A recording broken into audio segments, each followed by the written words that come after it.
જય શ્રી કૃષ્ણ। આજે આપણે બનાવશું સુખડી ગોળ પાપડી, આપણે સૌરાષ્ટ્રમાં કહીએ છીએ એ।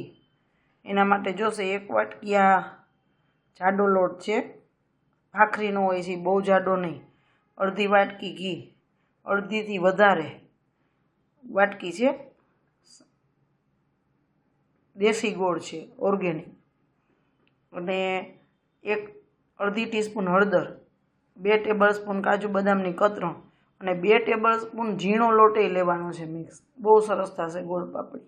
આ ગુંદ વગરની પ્લેન ગોળ પાપડી બનાવીએ છીએ। સૌપ્રથમ ગેસ ચાલુ કરી અને ઘી ગરમ મૂકી દેશું। ગેસ ધીમો જ રાખવાનો છે।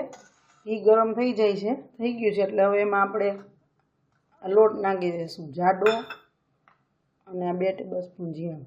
હવે એકદમ ધીમા ગેસ ઉપર શેકી લેશું આને લાઇટ બ્રાઉન રંગ। જો બરાબર મિક્સ થઈ ગઈ છે હવે લોટ, અને એકદમ ધીમા તાપે શેકવાની છે। લાઇટ બ્રાઉન રંગની થાય ને ત્યાં સુધી।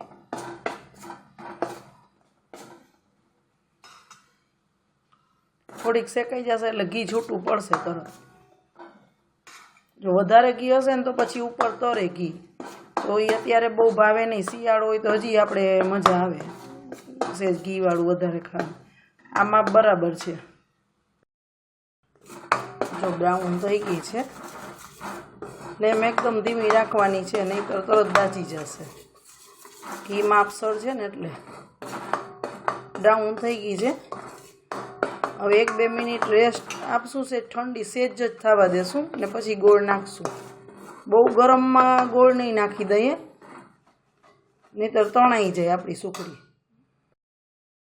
હવે આ 1-2 મિનિટ થઈ ગઈ છે, એમાં ચપટી હળદર છે, અડધી ટીસ્પૂન એ નાખશું।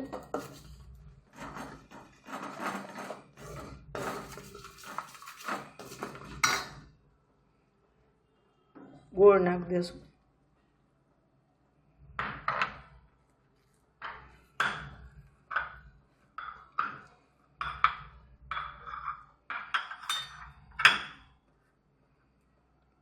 દેશી ગોળ છે ને સેજ ચોટી ગયો।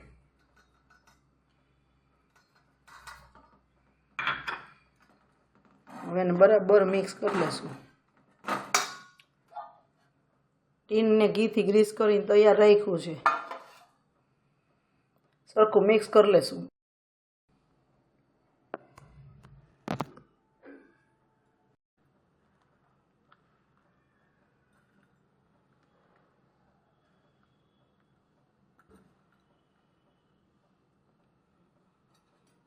પછી સેજ આમ ચમચીથી દબાવી દેશું।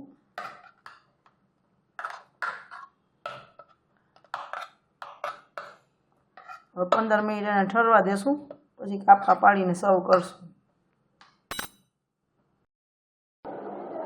કાપા પાડી લીધા છે, હવે સર્વ કરી દેશું।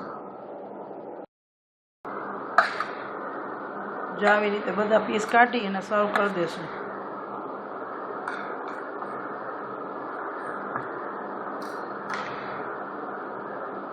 એકદમ બરાબર થઈ છે, બરાબર ઉખડે છે। તો તૈયાર છે આપણી સુખડી ગોળ પાપડી।